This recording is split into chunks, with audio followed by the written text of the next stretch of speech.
मैं पहले बात करना चाहूंगा बाबा की और उनके समर्थकों की। जी। एलआईयू विभाग में काम करते थे जो बाबा हैं, ये इनका नाम हम्म। सूरजपाल जाटव था। हम्म। और वहां से जो है 28 साल पहले ऐसी जानकारी मिल रही है कि छेड़खानी के मामले में हम्म। इन्हें नौकरी से निलंबित कर दिया गया। हम्म। ये जेल में भी रहे। उसके बाद में जेल से बाहर आने के बाद में फिर उन्होंने कोर्ट की शरण ली। कोर्ट से फिर ये बरी होते हैं और फिर जो है 2002 के आसपास जो है ये वीआरएस ले लेते हैं। जी। उसके बाद में ये सारा माया जाल इन्होंने बुना। उसके बाद में आज जो है नारायण साकार हैं, आज जो है बाबा हैं, आज जिसान जी भी बता रहे थे 25 आश्रम है इनके। हम्म। तो सबसे बड़ी बात यह है कि शासन प्रशासन के लोगों के सामने एक बड़ा प्रश्न ये है, ये हादसा होने की नौबत क्यों आई।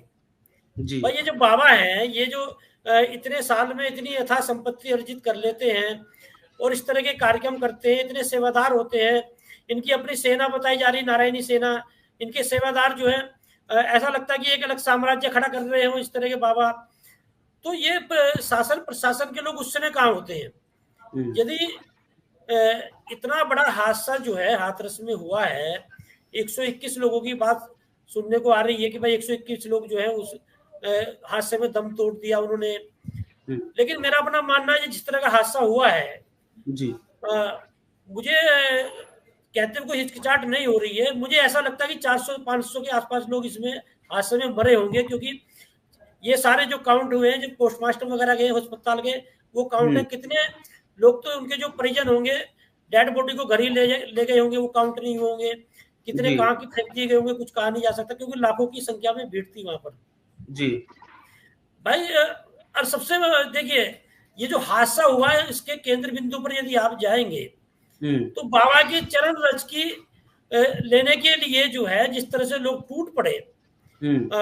उसके चलते ही हादसा हुआ। हम्म। भाई हमारे समाज में जहां अपने हक के लिए लड़ना चाहिए, जहां अपने मान सम्मान अधिकार की बात करनी चाहिए, जहां अपने कारोबार बढ़ाने चाहिए, जहां अपने जी। परिवार पर ध्यान देना चाहिए, हम्म। इतने बड़ी संख्या में ये जो बाबा हैं इतने समर्थक हासिल कैसे खड़े कर लेते हैं। और वो भी हम लोग जो एक अंधभक्त शब्द जो बोलते हैं, तो हम्म। एक तरह से बाबा की अंधभक्ति होते हैं। हम्म। भाई मैं दावे के साथ कह सकता हूँ जो इस तरह के कार्यक्रम में जाते हैं, इनमें से अधिकतर लोग ऐसे होंगे कि अपने घर पे बुजुर्गों का सम्मान नहीं करते होंगे, अपने घर जी। के बुजुर्गों की बात बड़ी बुरी लगती होगी। वहां बाबा के चरण रज लेने के लिए इतनी जो है टूट पड़ गई वहां पर। और सबसे एक बड़ा प्रश्न ये भी, भाई बच्चों को ले गए वहां पर, जी। बच्चों का क्या काम था। कितने हम्म। बच्चे वहां पर दम तोड़ दिया उन्होंने। हम्म। तो ये जो बाबा जो वर्ग लाते हैं लोगों को, बाबा जो विश्वास पैदा करते हैं लोगों में, इस पर शासन प्रशासन क्या काम करता है। हम्म। भाई ये एक अदना सा आदमी जो है, सिपाही की नौकरी करने वाला आदमी जो है, आज उसके पीछे लाखों लोग खड़े हैं, अथाह संपत्ति अर्जित कर ली है, 25 यदि आश्रम उसने बना लिए, तो कैसे बना लिए। तो ये जो इनका जो बाबाओं का जो इस समय देश में जो माया जाल चल रहा है, इस पर खुलकर बात करने की जरूरत है देश में, क्योंकि जी। नेताओं को तो वोट बैंक चाहिए। जी। भाई नेता इनके खिलाफ जो है, सरकार इनके खिलाफ क्यों करेगी। एक लाखों की संख्या में भीड़ होती है, इन्हें वोट बैंक चाहिए। जी इस चरण देश जी। में राम रहीम के पीछे कितनी संख्या थी, रामपाल के पीछे कितनी संख्या थी, आसाराम के पीछे कितनी संख्या थी, वो देश ने समाज ने देखा। आज कहाँ है वो, किस तरह के आरोप उन पर लगे, किस तरह के आरोप उन पर जो है सिद्ध हुए। तो कुल मिलाकर ये कहा जा सकता है कि यदि ये बाबा पनप रहे हैं समाज में, तो ये समाज के लिए बड़ा एक तरह से चुनौती है, सरकार के लिए भी, और बड़े घातक साबित हो रहे हैं। जी चरण जी। इतना दुखद है। मैं देख रहा हूँ सारी पार्टी के नेताओं के सिवा राजनीति करने के अलावा कोई काम नहीं कर रहा है। जी। अरे भाई 121 लोग जो है मर हम्म। जाते हैं, संवेदनहीन लोग हो चुके हैं। संवेदनशीलता नाम की जो है चीज लोगों में रही नहीं है। जी। बच्चे मर गए, महिलाएं मर गई, किसी को शर्म नाम की चीज नहीं है, उस पर भी राजनीति। जी। जहां तक रामगोपाल यादव के बयान की बात है, मैंने आपने भी चलाया, मैंने सुना, इससे पहले मैंने सुना उनका बयान।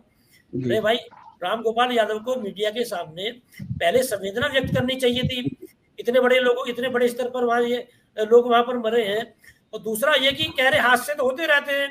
अरे भाई हादसे कैसे होते रहते हैं। आप भी विपक्ष में है, सत्ता में बैठे हुए लोग, विपक्ष में बैठे हुए लोग जो देश और समाज की ठेकेदारी लिए घूम रहे हैं, ये सारे ठेकेदार बने घूम रहे हैं देश के समाज के, कि साहब हम ठेकेदार, हम ठेकेदार। तो आपकी जवाबदेही जिम्मेदारी नहीं है क्या? हाथ से होते कैसे हैं? कुल मिलाकर ये कहा जा सकता है कि नेता तो संवेदनहीन है। नेताओं की बात मत करिए, वोट बैंक उन्हें मिल जाए, उन्हें वो आग बूंद लेते हैं। लेकिन जो समाज के लोग हैं, समाज के लोगों को जागरूक होना चाहिए, बाबाओं के पीछे जो है जिस तरह से पड़ रहे हैं उससे बचना चाहिए। और एक जानकारी और आ रही है, ये जानकारी बड़ी दुखद है, बड़ी चिंतनीय है, कि जो लोग वहां पर दम तोड़ा, जिन्होंने, उनके परिजनों से जब मीडिया ने बात की, तो ऐसे काफी परिजन देखने को मिले जो कह रहे हैं भाई मौत आनी होती 7 दरवाजों के अंदर भी आ जाती। मोक्ष की बात कर रहे हैं। कितने लोगों के परिजन जिन्होंने दम तोड़ा, वो मोक्ष की बात कर रहे हैं, बाबा के यहाँ मोक्ष। मतलब अभी भी एक परिजन, जिन लोगों की वहां मौत हुई है, उनमें से एक के परिजन ने भी बाबा के खिलाफ कार्रवाई की मांग नहीं की है। करण जी, जी इस तरह के समाज बन कैसा रहा हमारे?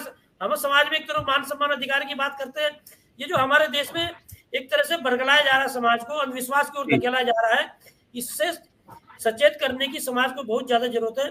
और मेरा अपना मानना यह है कि ऐसे मामलों में राजनीति करने के बजाय गंभीरता से लेना चाहिए। हमने देखा कि हादसे हो जाते हैं और उसके बाद फिर कोई दूसरा हादसा हो जाता है। तो निश्चित रूप से हाथरस में जो हादसा हुआ है, इसे सरकार के साथ साथ विपक्ष में जो बैठे हुए नेता, उन्हें भी गंभीरता से लेना चाहिए और समाज को भी लेना चाहिए।